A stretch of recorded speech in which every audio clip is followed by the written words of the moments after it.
L'organisation de l'État islamique fait malgré tout de nouveau parler d'elle dans le Sinaï. La branche égyptienne du mouvement a revendiqué un nouvel attentat contre la police, attaque à la voiture piégée qui a fait 6 morts et 10 blessés à El Arish. Assia Chiab, bonjour, vous êtes notre correspondante au Caire. Que sait-on de plus sur cette attaque ? Alors on sait que c'est un attentat suicide avec une voiture piégée qui a visé le club de la police à El Arish, la grande ville du nord du Sinaï. Et cette attaque suicide a en effet été revendiquée par le groupe Province du Sinaï, affilié à l'organisation de l'État islamique, ce même groupe qui affirme être à l'origine du crash de l'Airbus russe qui s'est écrasé non loin de là, dans le centre du Sinaï samedi dernier. Alors cette attaque n'est pas un événement inhabituel dans le nord du Sinaï. Plusieurs centaines de policiers et de militaires ont été tués ces derniers mois.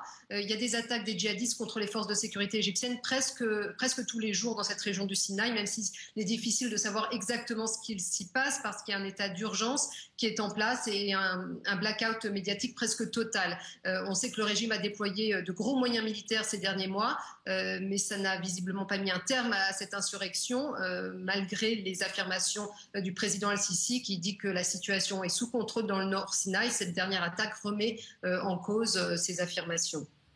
Ainsi, l'Égypte qui poursuit parallèlement ses investigations concernant, vous en parliez, le crash d'un A321 samedi dernier dans le Sinaï. Et le Caire a d'ores et déjà prévenu, l'analyse des boîtes noires devrait prendre un certain temps. Oui, et un officiel égyptien a déclaré qu'il faudrait attendre en tout cas de une semaine à un mois pour avoir les résultats de l'analyse des boîtes noires qui sont analysées depuis hier.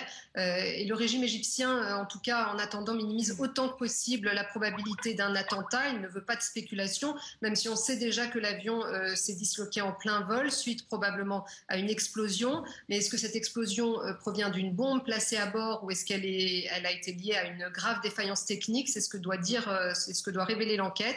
Le président égyptien, en tout cas, a rejeté la revendication de l'organisation de l'État islamique qui dit avoir provoqué ce crash. Pour lui, c'est de la propagande destinée à nuire à la stabilité de l'Égypte. Mais ça, en tout cas, ça a déjà eu un impact